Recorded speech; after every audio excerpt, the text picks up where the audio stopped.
Hello नमस्कार दोस्तों, स्वागत है आपका अपने यूट्यूब चैनल जैस एजुकेशन में। और फ्रेंड्स, हमने अपना अध्याय 38 तक कंप्लीट कर लिया था कल। आज हम अध्याय करने वाले हैं 39 और नाम क्या है, ब्रिटिश शासन के विरुद्ध विद्रोह। तो आइए दोस्तों शुरू करते हैं। इसमें कौन कौन से विद्रोह हुए इनके बारे में हम पढ़ेंगे आज। तो आइए फ्रेंड्स शुरू करते हैं मेरे साथ। सबसे पहले क्या दे रखा है, प्रमुख विद्रोह।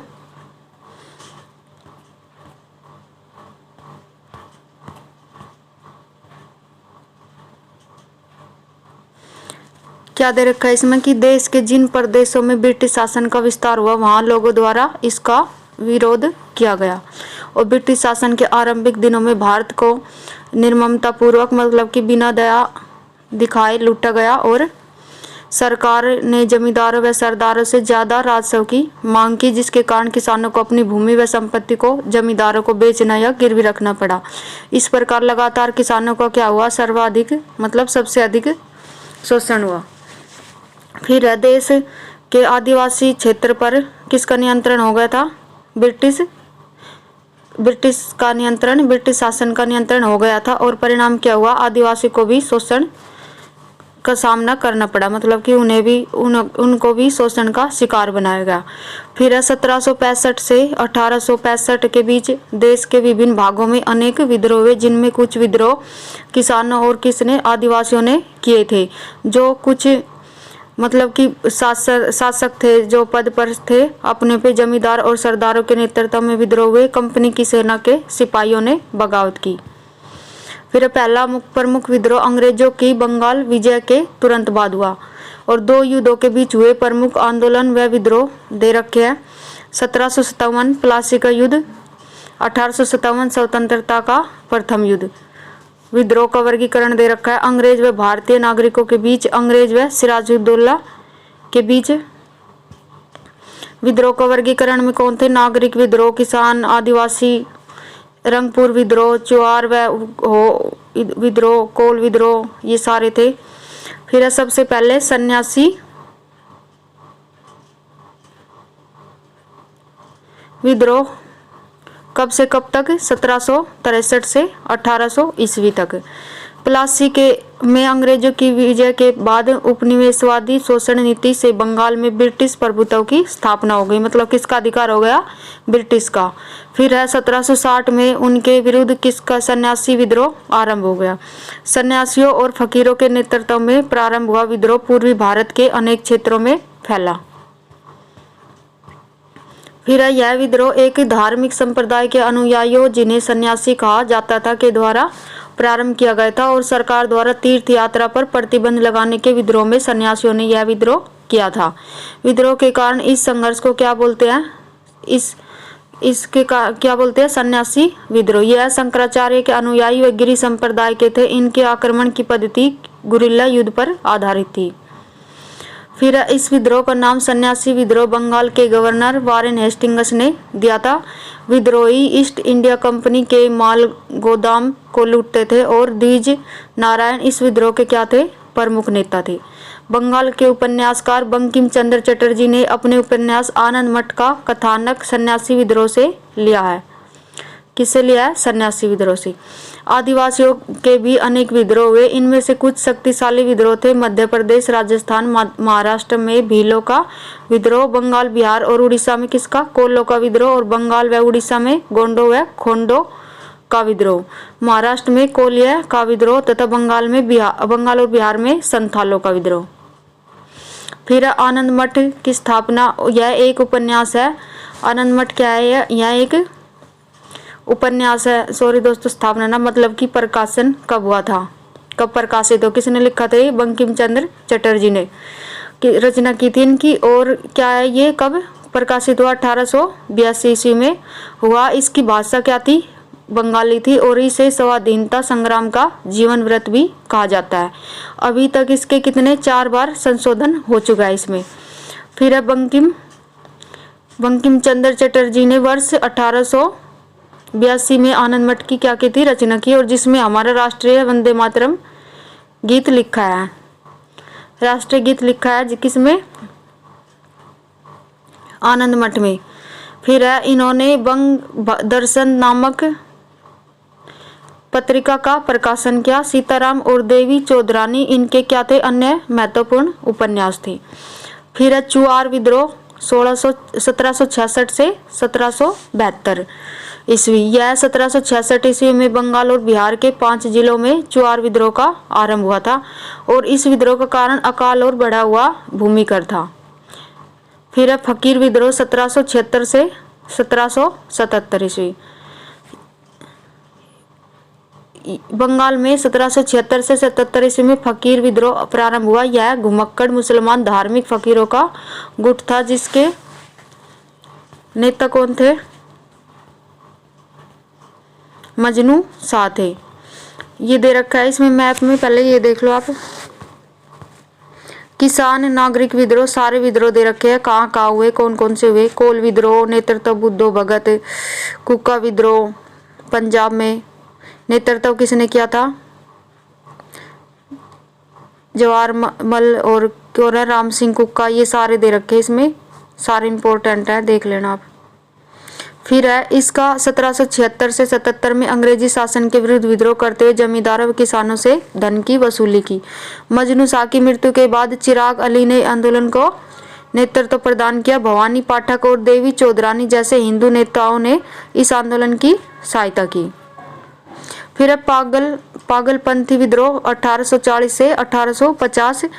यह क्या था, पागलपंथी अर्ध धार्मिक संप्रदाय था जो भारत के उत्तर पूर्वी भाग में सक्रिय था। ये सत्य, समानता और भाईचारे के सिद्धांत के समर्थक थे।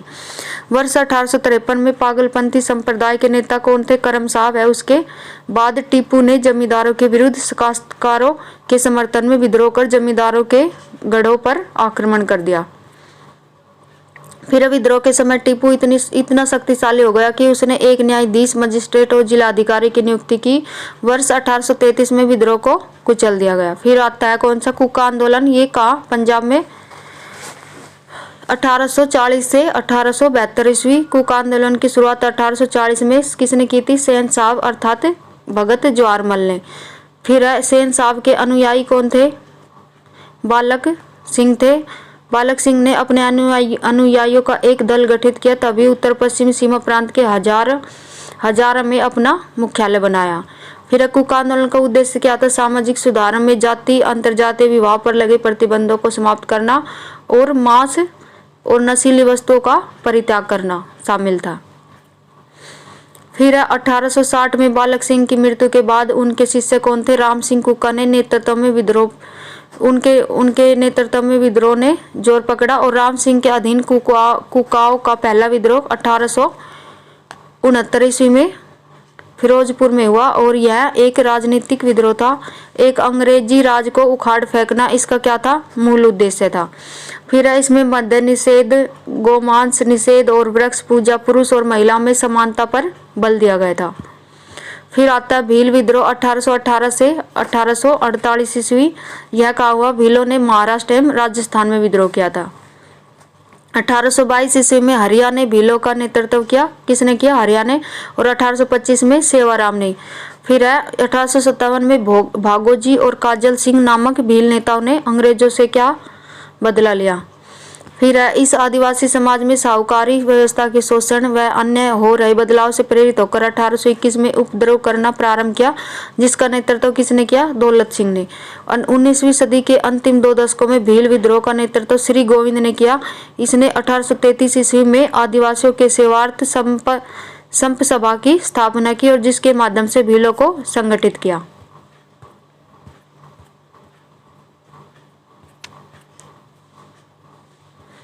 फिर मोतीलाल तेजावत को भील आदिवासियों में सबसे ज्यादा याद किया जाता है। फिर गडकरी विद्रोह 1844 ईस्वी में। गडकरी विद्रोह मराठों के किलों में कार्यरत वंशानुगत कर्मचारियों द्वारा बढ़े हुए भू राजस्व की वसूली के विरोध में किया गया था और इसका प्रमुख केंद्र महाराष्ट्र के कोल्हापुर में था। फिर होता है संथाल विद्रोह 1855 से 1856 में। आदिवासियों के विद्रोह में संथालों का विद्रोह सबसे प्रभावी था। दामन को के नाम से ज्ञात भागलपुर से राजमहल तक भूभाग संथाल बहुमूल्य क्षेत्र था। संथाल की एक जाति है। संथाल लोगों ने भूमिकर अधिकारियों के दुर्व्यवहार, पुलिस के दमन और जमींदार एवं साहूकार की वसूलियों का विरोध किया। फिर विद्रोही आदिवासियों के प्रमुख नेता कौन थे? सिद्धू और कान्हू थे। विद्रोहियों ने महाजन और जमींदार पर हमला किया और उनके मकान जला डाले। 1855 में सिद्धू और 1856 में कान्हू की क्या हो गई? मृत्यु हो गई। फिर प्रमुख जनजाति विद्रोह दे रखे हैं। नेतृत्व कब हुआ? वर्ष किस वर्ष में हुआ और प्रभावित क्षेत्र कौन कौन से थे?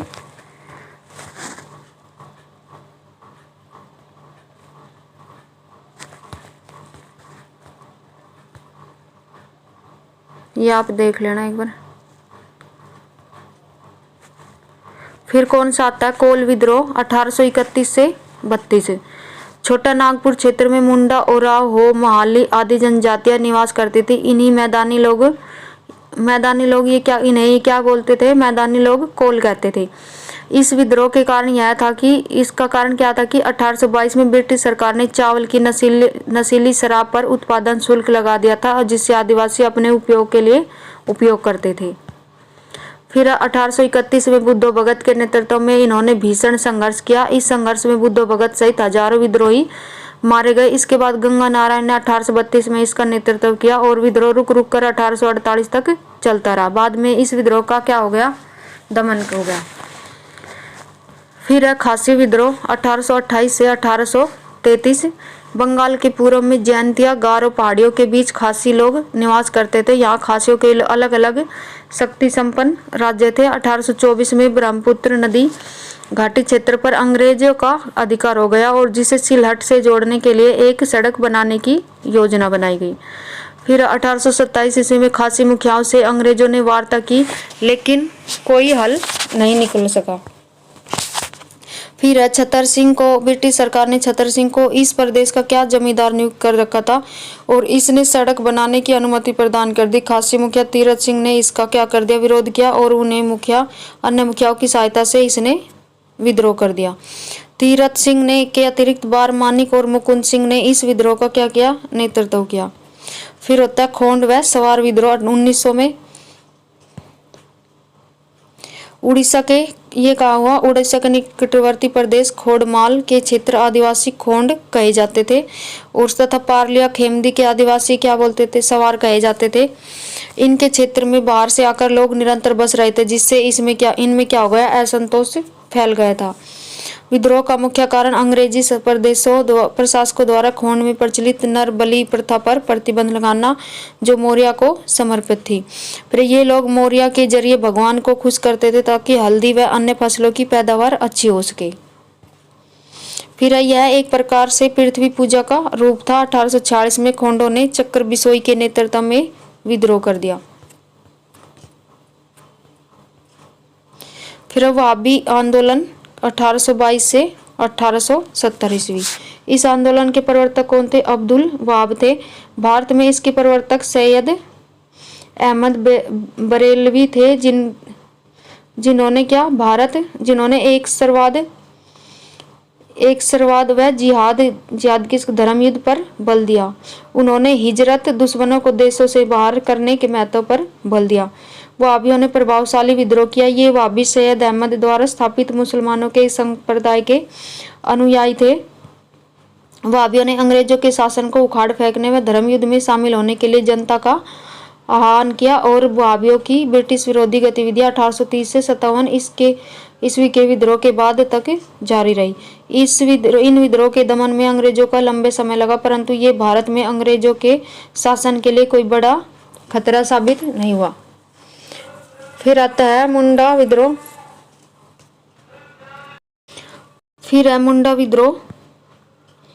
उलगान और क्या बोलते हैं इसको?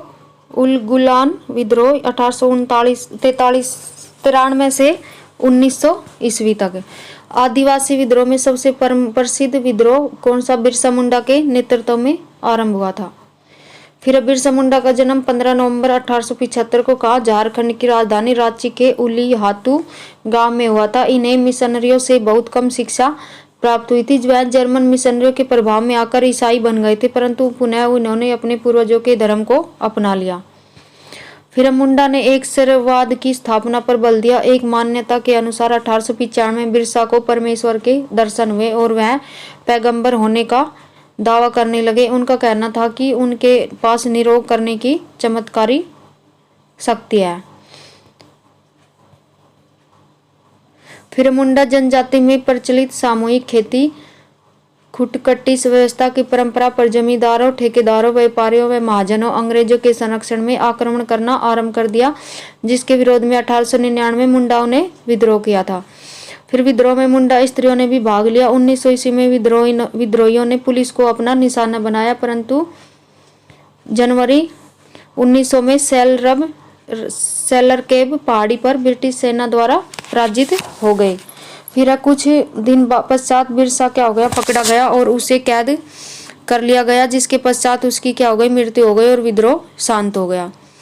फिर आता है वेल्लोर विद्रोह 1806 ईस्वी। कंपनी की फौज के सिपाहियों ने भी विद्रोह किए थे।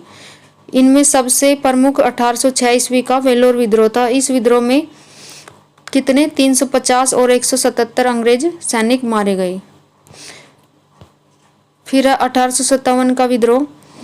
इस विद्रोह का वास्तविक आरंभ कब हुआ? 10 मई 1857 को कहाँ से? मेरठ की तीसरी बंगाल लाइट कैवेलरी के सिपाहियों द्वारा किया गया था। दूसरे दिन ये सिपाही दिल्ली पहुंचे, जहां दिल्ली के सिपाही भी इनमें शामिल हो गए और इन सिपाहियों ने दिल्ली पर अधिकार कर लिया। 80 वर्षीय मुगल बादशाह बहादुर शाह जफर को भारत का सम्राट तथा अपना नेता घोषित कर दिया। फिर 1857 ईस्वी का विद्रोह ब्रिटिश शासन के विरुद्ध सबसे बड़ा विद्रोह था। अनेक दृष्टियों से भारतीय इतिहास में यह एक अभूतपूर्व विद्रोह था। ब्रिटिश शासन को उखाड़ फेंकने के उद्देश्य से देश के विभिन्न प्रदेशों के सैनिक और विभिन्न राज्यों के शासक व सरदार लड़ाई के लिए एकजुट हुए। समाज के कई अन्य समुदाय, जमींदार, किसान, दस्तकार, विद्वान भी इस विद्रोह में क्या हुए? शामिल हुए।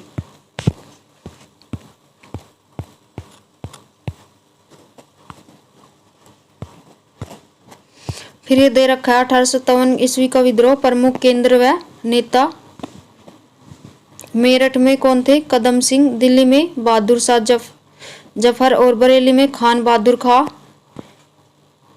कानपुर में कौन थे? नाना साहिब। ये सारे इंपॉर्टेंट है। ग्वालियर में तात्या टोपे। बैरकपुर में कौन थे? मंगल पांडे। फिर 1857 का विद्रोह एक परिचय दे रखा है इसमें। दिल्ली में कौन थे विद्रोही नेता? इसमें दे रखकर फांसी, मृत्यु, निर्वासन। बहादुर शाह द्वितीय प्रमुख नेतृत्व कर रहा था जो। फिर बख्त खां और कौन था? एहसानुल्लाह प्रमुख कौन था? सलाहकार था। निर्वासित कर रंगून भेजा गया और 1822 में यहीं पर इनका निधन हुआ। फिर लखनऊ में बेगम हजरत महल और नवाब वाजिद अली शाह। 1859 ईस्वी में नेपाल चली गई और 1874 में काठमांडू में इनका निधन हो गया। 1856 में जमखंड कोलकाता चले गए और वहीं 1887 में इनका निधन हो गया।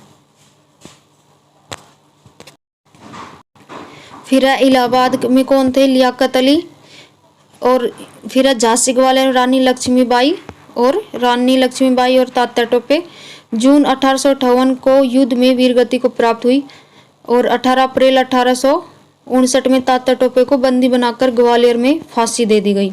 फिर बरेली खान बहादुर खां थे, फांसी की सजा दी गई। फिर बिठूर कानपुर में नाना साहब, अजीजन बेगम और राव साहब, तात्या टोपे, अजीमुल्ला खां, टिक्का सिंह 1859 ईस्वी के आरंभ में नेपाल में जाकर छिपे और वही निधन हुआ।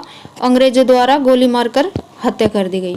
फिर है विद्रोह केंद्र, विद्रोही नेता और दे रखे फांसी, मृत्यु। फिर है विद्रोह केंद्र जगदीशपुर, दानापुर, आरा, आजमगढ़ और आरा बिहार, पटना बिहार में। आरा बिहार में कौन थे? बंदे अली और इसमें कौन थे? पीर अली। और जगदीशपुर दानापुर में कुंवर सिंह और अमर सिंह। कुंवर सिंह 26 अप्रैल 1858 में इनका क्या हो गया? निधन हो गया। फिर क्या दे रखा है? 1858 में आरा बिहार में बंदे अली को फांसी दी गई और पीर अली को 7 जुलाई 1857 को फांसी दी गई। फिर है फौजाबाद में शाहजहाँपुर में कौन था? मौलवी अहमदुल्ला। अंग्रेजों द्वारा 50,000 रुपये का इनाम रखा गया और पुआया के राजा की सूचना पर 1858 में एक हमले में मारे गए। फिर अब फतेहपुर में कौन अजीमुल्ला फांसी की सजा दी गई।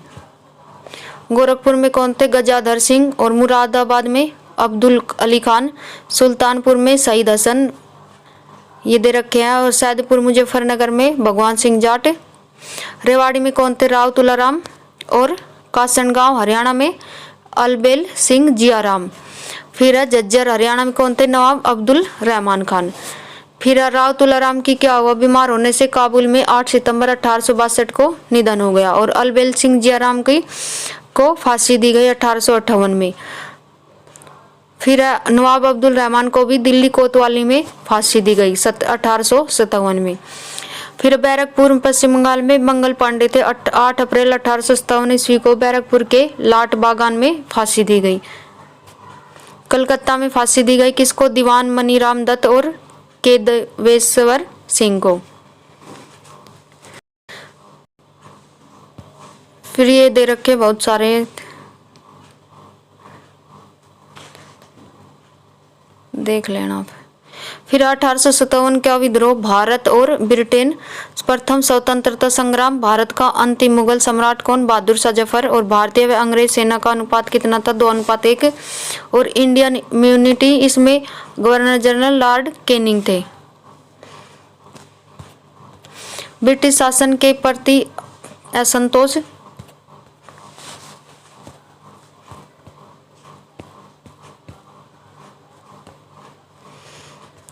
विद्रोह के कारण भारत में ब्रिटिश नीतियों से उत्पन्न व्यापक असंतोष था और अंग्रेजों की राज्य विस्तार की नीति के कारण भारत के अनेक शासकों और सरदारों में उनके प्रति असंतोष फैल गया था। अंग्रेजों ने उनके साथ सहायक संधि कर ली थी, परंतु अंग्रेजों ने इन संधियों को मनमर्जी से तोड़ा, मतलब कि तोड़ देते थे करके। फिर डलहौजी ने राज्य हड़प की नीति को अपनाया और जिससे असंतोष और भी अधिक बढ़ गया। फिर झांसी के मृत राजा के दत्तक पुत्र को डलहौजी ने उत्तराधिकारी नहीं माना तथा 1854 ईस्वी में झांसी पर अधिकार कर लिया। फिर 1851 में पेशवा बाजीराव द्वितीय की मृत्यु हो गई और इसके बाद अंग्रेजों ने उसके दत्तक पुत्र नाना साहब को पेशवा के रूप में मिलने वाली पेंशन को बंद कर दिया और मुगल बादशाह के बाद किसी भी उत्तराधिकारी को बादशाह मानने से इनकार कर दिया। फिर अंग्रेजों ने भू राजस्व की नई व्यवस्था लागू कर दी, जिसके कारण भूस्वामियों के पुराने परिवारों के क्या अधिकार समाप्त हो गए। फिर किसी भी राज्य पर आधिपत्य करने के बाद उसकी पुरानी प्रशासन व्यवस्था समाप्त कर दी जाती थी। किसानों व दस्तकारों की बर्बादी, अंग्रेजों द्वारा लागू की गई भूमि व्यवस्था से किसानों की हालत खराब हो गई थी और जब इंग्लैंड में निर्मित हुआ माल भारत में पहुंचने लगा तो यहाँ के पुराने हस्तशिल्प बर्बाद हो गए। पीड़ित किसान और कारीगर ब्रिटिश शासन को समाप्त करने के लिए एकजुट हो गए। धर्म और जाति के नष्ट होने का डर हो गया। नीति और आचरण ने जनता में भय पैदा कर दिया और ब्रिटिश शासन उनके धर्म और रीति रिवाजों को नष्ट कर देने पर अड़ा हुआ। फिर इस ईसाई धर्म प्रचारकों ने हिंदू व इस्लाम धर्म की जनता के पुराने रीति रिवाजों को खुले आम निंदा की और अंग्रेजों ने अनेक मामलों में जाति नियमों की उपेक्षा की, उदाहरण के लिए फौजों, जेलों और रेल यात्राओं के मामलों में। फिर भारतीय सैनिकों की शिकायत, अंग्रेजों की फौज में भारतीय सिपाहियों के लिए पदोन्नति के रास्ते क्या हो गए, बंद हो गए थे। फौजों में उच्च पद यूरोपीय अफसरों के लिए सुरक्षित थे और भारतीय यूरोपीय सैनिकों के वेतनों में भी बहुत अंतर था। यूरोपीय अधिकारी भारतीय सिपाहियों को घृणित दृष्टि से देखते थे। युद्ध में जाने पर भारतीय सैनिकों का अतिरिक्त भत्ता मिलता था। वह युद्ध खत्म होने पर उनके सहयोग से जीते गए इलाकों पर अंग्रेजों का ही आधिपत्य हो जाता था।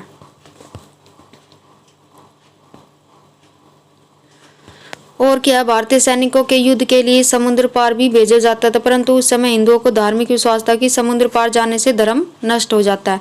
अन्य भारतीयों की तरह भारतीय सैनिकों में विश्वास बैठ गया कि उनका धर्म खतरे में है। उसी दौरान सैनिकों को एक नए किस्म की एनफील्ड राइफल दी गई, जिसमें कारतूसों में गाय और किसकी स्वर की चर्बी लगाई जाती थी।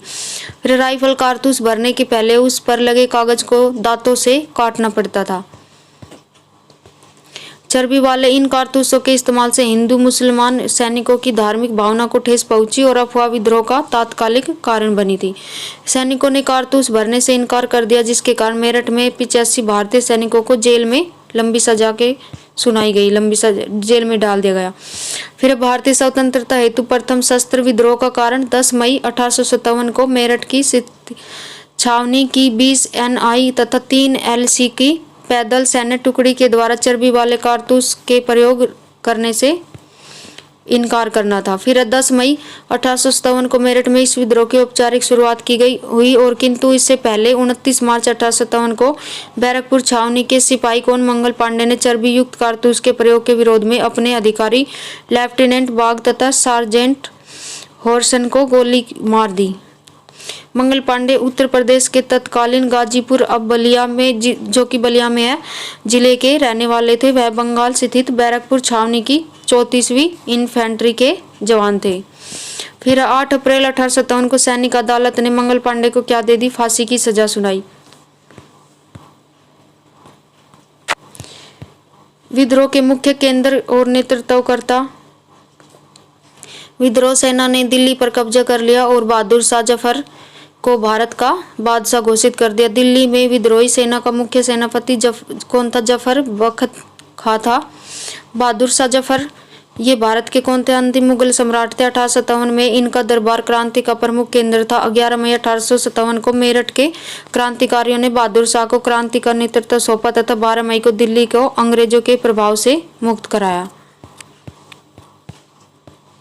फिर 20 सितंबर 1857 को बहादुर शाह ने हुमायूं के मकबरे में अंग्रेज लेफ्टिनेंट WSR हडसन के समक्ष समर्पण कर दिया तथा उन्हें रंगून बर्मा भेज दिया गया। वहीं पर 1862 ईस्वी में बहादुर शाह जफर की क्या हो गई? मृत्यु हो गई।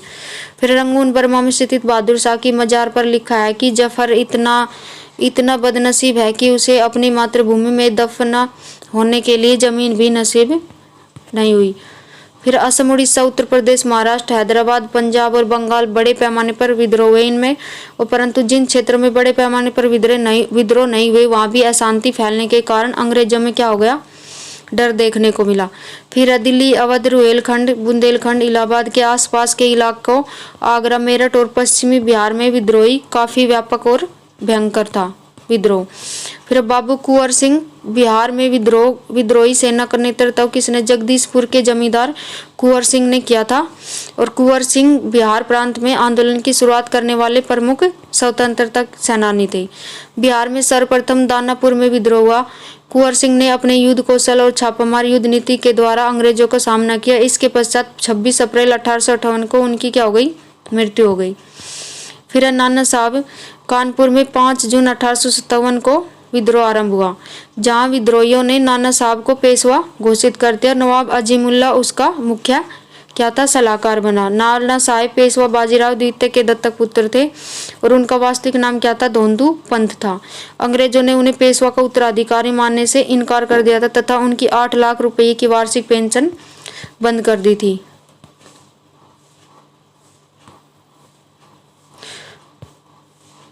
फिर तात्या टोपे स्वतंत्रता संग्राम के महान सेनानी थे। इनका वास्तविक नाम क्या था? रामचंद्र पांडुरंग था। इन्हें भारत का क्या बोलते हैं? गैरी बाल्डी भी कहते हैं। इन्होंने अंग्रेज को विरुद्ध 1857 ईस्वी के स्वतंत्रता आंदोलन को दीर्घकाल तक जारी रखा था। फिर अपनी सेना को लेकर संकट काल में जंगलों में छिपे रहना पड़ता था। ये अंतिम समय अंग्रेजों से लड़ते लड़ते 18 अप्रैल 1859 में शहीद हो गए।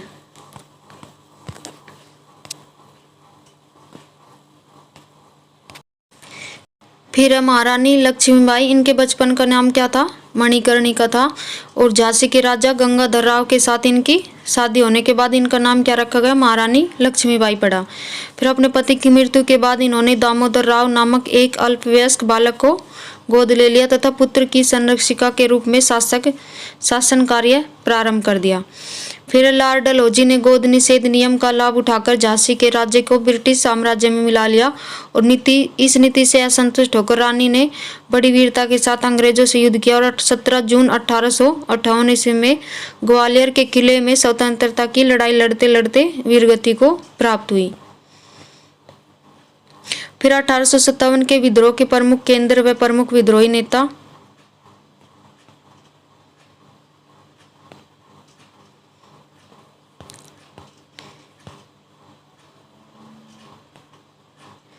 फिर दे रखा है इसमें बेगम जीनत महल। 1857 की क्रांति राष्ट्रीयता की लड़ाई थी। इस तथ्य को बेगम जीनत महल जैसी साहसी महिला ने आंदोलन में सक्रिय भागीदारी से सिद्ध कर दिया था।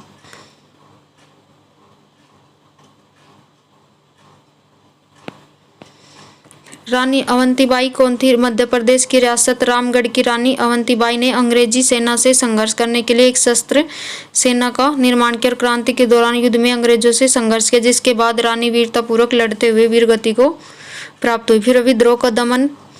संपूर्ण विद्रोह के दौरान हिंदू और मुसलमान कंधे से कंधा मिलाकर लड़े। बरेली में अंग्रेजों के विरुद्ध विद्रोह का नेतृत्व किसने? खान बहादुर खान ने किया। फैजाबाद में मौलवी अहमदुल्ला ने जून 1857 विद्रोह की अगवानी की। बहादुर शाह पर अभियोग चलाकर रंगून बर्मा निर्वासित कर दिया गया, जहां 1862 में उनकी मृत्यु हो गई।